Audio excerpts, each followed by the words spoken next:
Good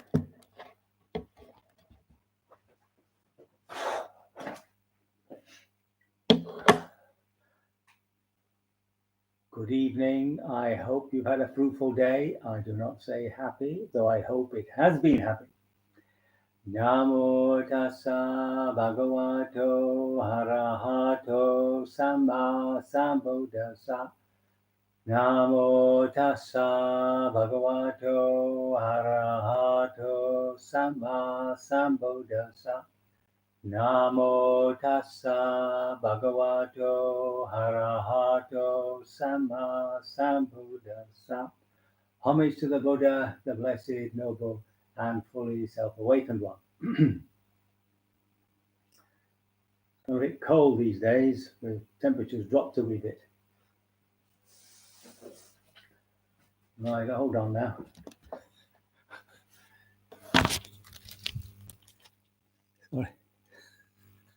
Sorry for that, I forgot my little gadget.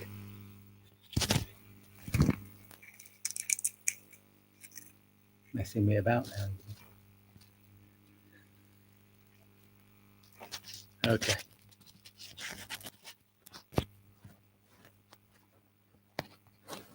I'll get it right one of these days, no doubt about that. Just to say something about this observer position within ourselves, a couple of questions come up. Remember that so long as there's a sense of the observer, there are two consciousnesses, one following the other very rapidly, so rapidly that we get the impression that the observer is constant, even though what it's looking at is steady. But that sense of the self, the observer, is a consciousness. It's the field of awareness on that screen of consciousness. Now, as your concentration goes, driven by interest to see things as they really are, of course, that stops. And there's that absorption where the sense of self disappears. There's just the awareness and the object that you're observing. You can call that pure vipassana. It's the same absorption, you might say, when you watch a DVD, but because it's a completely different purpose, it doesn't lead to awakening. So this practice is about leading to awakening. So you have to enter into absorption with that interest. Unfortunately, you can't make it happen. It just arises when the conditions are there, the 7 factors of enlightenment. See, and it's just practice. Sometimes it comes, sometimes it doesn't. Sometimes it stays a little bit, sometimes it stays a little bit longer. On retreat, of course, it's a bit easier. In daily life, depending how busy you are, etc. I mean, now that everybody's in isolation, you're of course very contented and peaceful and at ease, and therefore it should arise fairly easily. Maybe. So we want to carry on now to this all the taints. We want to move on, and what we've done is we've seen the first way of overcoming taints, which is through insight, and that actually leads to awakening. But the next one is abandoning by restraint. Just let me remind you of the various ways. So the first one was seeing. We've done that. Abandoned by restraining, abandoned by using, abandoned by enduring, abandoned by avoiding, abandoned by removing, and abandoned by developing. So each of these, the Buddha's offering us different ways to overcome unwholesome states. Okay, so we're on the second section is taints to be abandoned by restraining. So we'll read it through and see what happens. What taints bhikkhus should be abandoned by restraining? Here a bhikkhu, reflecting wisely, abides with the eye faculty unrestrained, while taints, vexation, and fever might arise in one who abides with the eye faculty unrestrained. Now, just this little phrase, reflecting wisely, this yoniso manasikara, that's the bit of Pali. That's a very regular phrase by the Buddha. He constantly wants us to reflect upon what we're doing. I'm reminded of a talk I remember given by a monk where he was talking about reflection and reflecting on reflection. And the word reflect came up every second word. And by the end of the talk, I hated the word reflection. So we have to reflect wisely, not unwisely. And then he goes on to say, there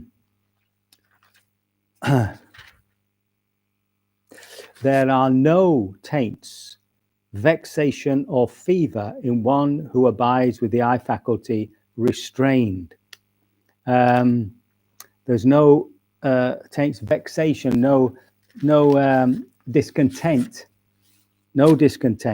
and no fever over wanting something in somebody who abides like that.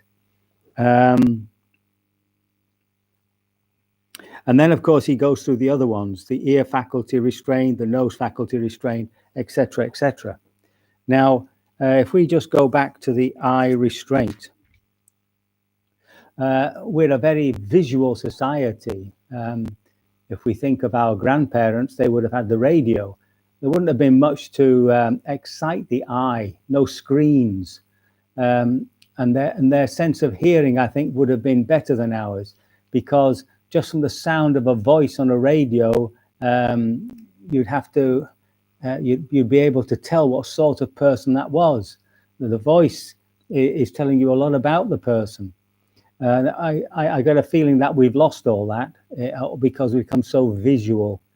And the sounds, we're not, when we go out in nature, we often into views and scenes and panoramas, but not so much the sounds of nature.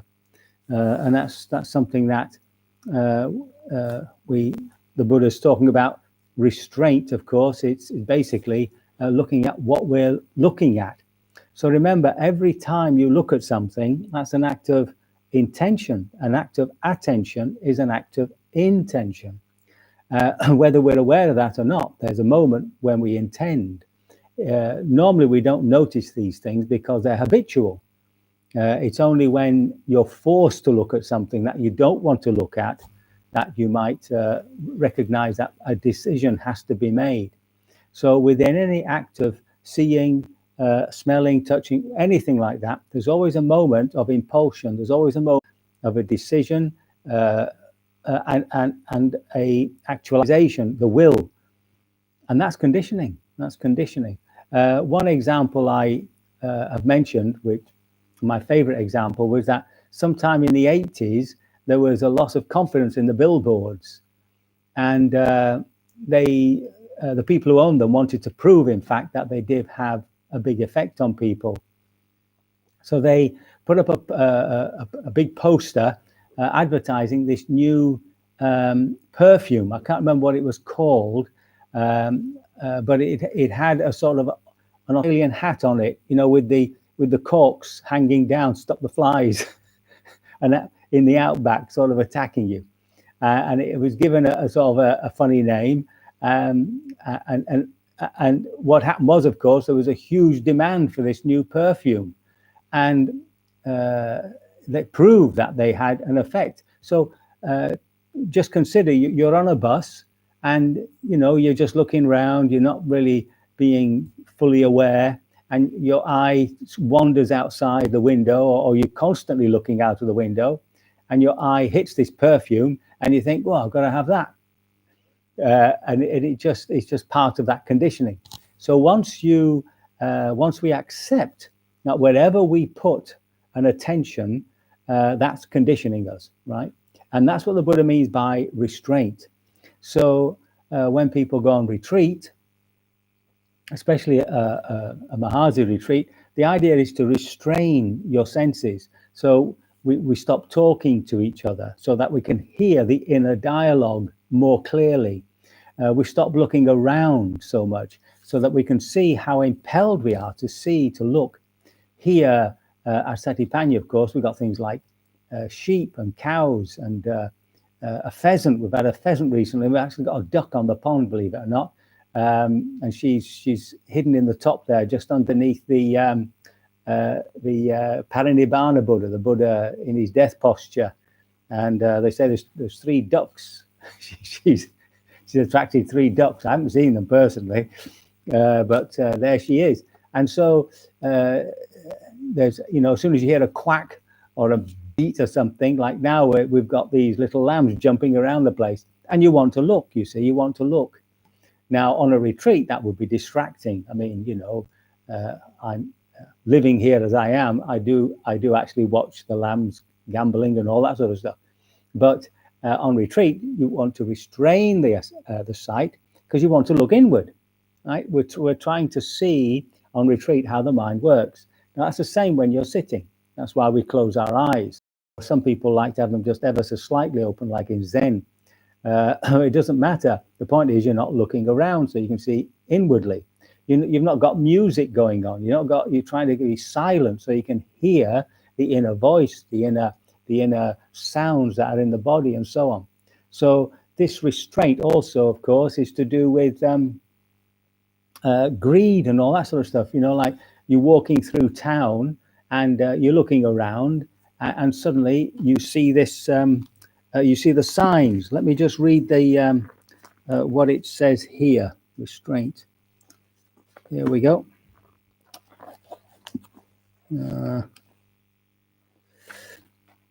Got too many bits of paper in the thing. Here we go.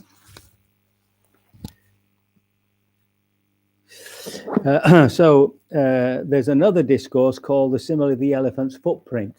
This is basically the opening metaphor where the elephant is, has the largest footprint of all animals, and so the Buddha is the greatest of all animals. He's often shown as he's often represented as an elephant or a cock or something, which is the head of that particular type of animal.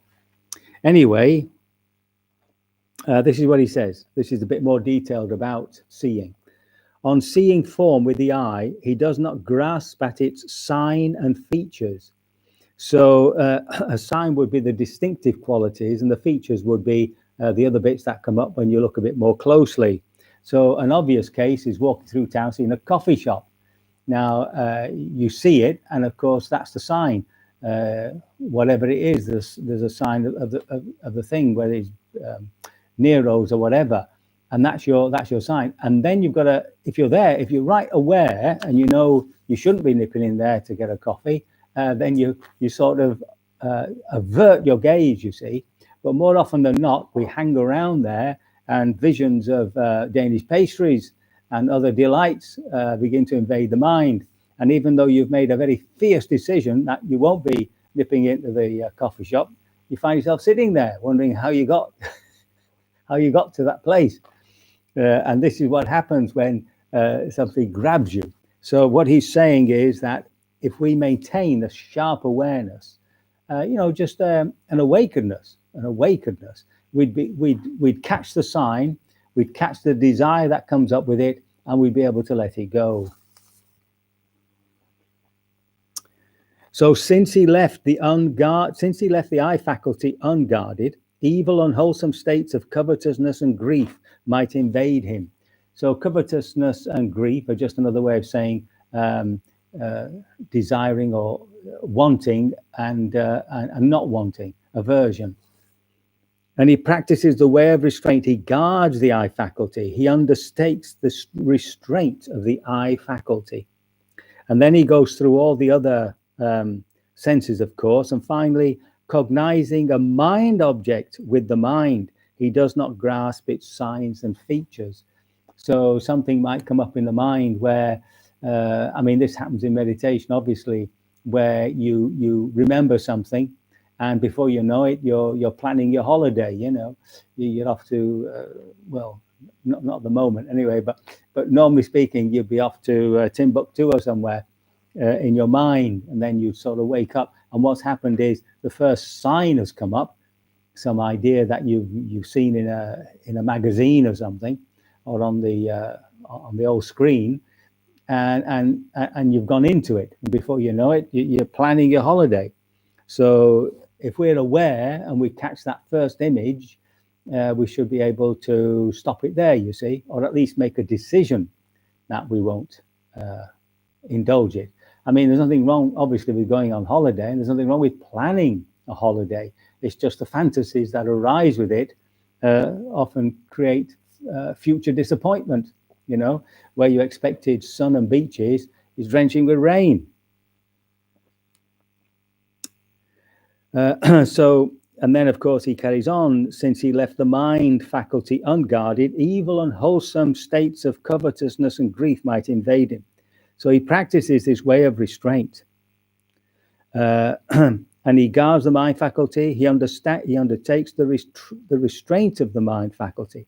Possessing this noble restraint of the faculties, he experiences within himself a bliss that is unsullied. Now, when a desire arises, if we can stay with it to the very end, in fact, it's more obvious the greater the desire.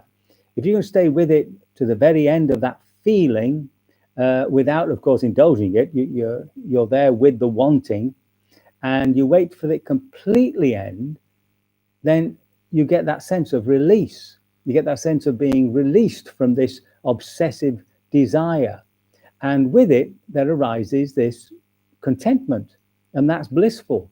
And it's for us to really recognize when contentment is there, and to recognize that that is the consequence of restraint. That's the consequence of letting go. So when we're sure that that happens, that when we do let go and allow these desires and lusts and all the greeds and the avarice and all that, when we let all that fade away and drop away, the product is this blissful contentment. You see, and if we do it often enough and convince ourselves that is what happens, then of course that makes us want to do it more and not want to get caught up in these desires. So that's a really important line. Possessing this noble restraint of the faculties, he experiences within himself a bliss that is unsullied. Because every time, of course, you let a desire go, you undermine that conditioning. Yeah? And then he then goes into acts of, well, examples of how we maintain that sense of awareness. And now all the examples are usually about monks, because it's the monks and nuns, the monastics rather, who have remembered all this stuff. So they've tended to remember it for themselves. So you have to translate this into the lay life. So for instance, he becomes one who acts in full awareness when going forward and returning. So any journey you're on, you're actually being aware, going to work, going to the shops, whatever it is. It's not as though that isn't part of our practice. Who acts in full awareness when looking ahead and looking away. In other words, we're aware of what we're looking at. I mean, we'll do it when we're crossing the road. That's not a problem. But otherwise, we tend to let the mind just wander. He acts in full awareness when flexing and extending his limbs. You know, basically, when we're doing anything, we're aware of it. Whether it's as simple as opening a door or doing some difficult work, doesn't matter what it is. We're aware of it. It's within our range of awareness. That's when we're doing jobs, of course. I mean, if you're on the computer and you're typing, well, obviously, often the typing is automatic, and what your attention is on what's actually appearing, what you're actually writing about. Who acts in full awareness when wearing his robes and carrying his outer robe and bowl. So it's a case of being aware of how we look, going down the street, whatever, even privately, just being aware of what we're wearing. It's not I don't think it's something that you're doing all the time. It's just occasionally you're aware of your presence, of how you look. And what it's supposed to do is make you look dignified. You know, that we're supposed to be supposed to have this sense of dignity. Who acts in full awareness when eating and drinking, consuming food and tasting. Who acts in full awareness when defecating and urinating. See, that's a time we'd rather think of something else. Who acts in full awareness when walking, standing, sitting, falling asleep, waking up. As soon as you wake up, bring that awareness to bear. talking and keeping silent. So in other words, whenever, and basically it's at all time during the day, we try to maintain this awareness, this awakenedness.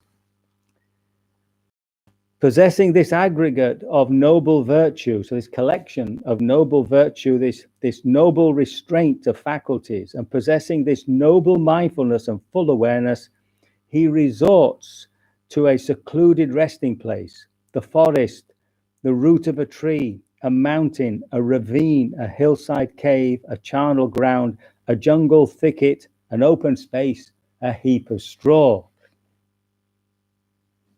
And this, of course, leads us to the benefits of what we're actually experiencing now, which is isolation. But you know, in the spiritual life, we call it seclusion. So for us, this is a real opportunity to find times when we just sit in silence. You don't particularly have to practice vipassana. You could be doing metta. You could just be sitting aware of being aware. You know, in a chair and just resting in the present moment. That's enough. That also has an effect on us. Instead of always trying to do something, more being than doing. So this is what the Buddha is asking us to do, to restrain the senses so that we're not always chasing our desires, to stay with a desire if we can until it completely evaporates, and to experience the bliss of contentment, and to do it all the time, to try and be awake all the time. I mean, that's a bit of a task, but you know, that's where we're heading. We're heading for a complete moment-to-moment awareness, and then wherever we are, sitting on a bus, waiting for somebody in a waiting room, at home.